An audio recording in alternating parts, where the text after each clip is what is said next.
हरे कृष्णा। राधे राधे। कैसे हैं आप सब लोग? आप सभी को मोक्षदा एकादशी की बहुत बहुत शुभकामनाएं। आज है मोक्षदा एकादशी। मोक्षदा एकादशी व्रत की कथा मैं आज आपको सुनाने वाली हूँ, जिससे नाम से ही प्रतीत हो रहा है मोक्ष प्रदान करने वाली, अथवा हमें भी हमारे पूर्वजों को भी।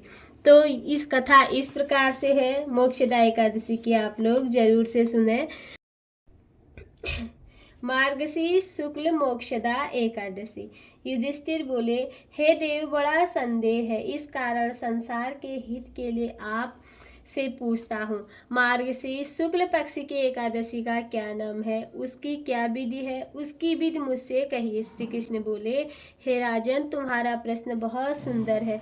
उसकी क्या विधि है, उसकी विधि मुझसे कहिए। श्री कृष्ण बोले, हे राजन, मैं तुम्हारे सामने चर अचर तीनों लोगों के हित के लिए उस एकादशी का वर्णन करूंगा। इसका नाम मोक्षदा है। यह सब पापों को हरने वाली है। इसमें दामोदर भगवान की अच्छी तरह पूजा करें, तुलसी की मंजरी और धूप दीप से अच्छी तरह भगवान की आराधना करें।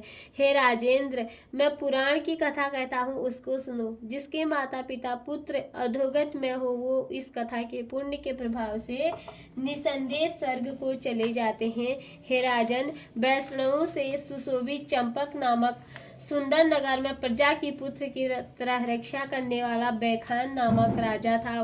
एक दिन राजा ने स्वप्न में अधोगत को प्राप्त हुए अपने पिता को देखा।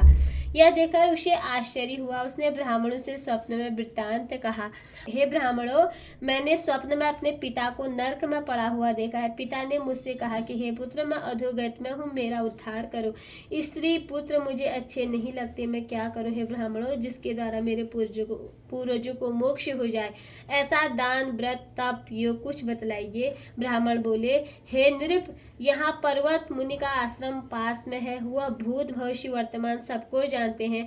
उनके पास आप जाइए। वह राजा उनका वचन सुनकर मुनि के आश्रम में गया। वह आश्रम शांत प्रकृति के ब्राह्मण प्रजा और मुनीश्वरों से सुशोभित था। राजा ने वहां जाकर पृथ्वी पर साष्टांग प्रणाम किया।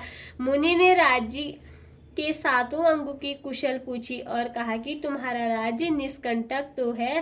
राजा बोला, हे विप्र, आपकी कृपा से सब कुशल होने पर कुछ विघ्न उपस्थित हो गया है। ब्राह्मण, मुझे कुछ संदेह है, उसको आप दूर कीजिए। पर्वत मुनि राजा के यह वचन सुनकर नेत्र बंद करके भूत भविष्य को सोचने लगे। फिर राजा से बोले, हे राजेंद्र, आपके पिता के पाप को मैंने समझ लिया है। तुम्हारे पिता ने काम के वशीभूत होकर स्त्री को रति दी और दूसरी स्त्री के आग्रह करने पर ऋतुदान नहीं दिया। इस कर्म से वो नरक में पड़ा है। राजा बोला, हे मुनि, इस व्रत और दान से उस नरक से मेरे पिता का उद्धार होगा। वह उपाय मुझसे कहिए। मुनि बोले, मार्गशीर्ष शुक्ल पक्ष में मोक्षदा नाम की एकादशी है। तुम सब लोग उसका व्रत करके उसका पुण्य पिता को दे दो। मुनि के इस वचन को सुनकर राजा अपने घर आ गया। तब अगहन सुदी एकादशी आई। तब स्त्री पुत्र और रविवास समेत विधि पूर्वक व्रत करके उसका पुण्य राजा को दान दिया। बैखानस का पिता स्वर्ग को गया और आकाश से स्पष्ट शब्दों में राजा से बोला, हे पुत्र, तेरा सदा कल्याण हो। यह कहकर वो स्वर्ग को चला गया। हे राजन, इस प्रकार जो इस मोक्षदा एकादशी का व्रत करता है, उसका पाप दूर हो जाता है।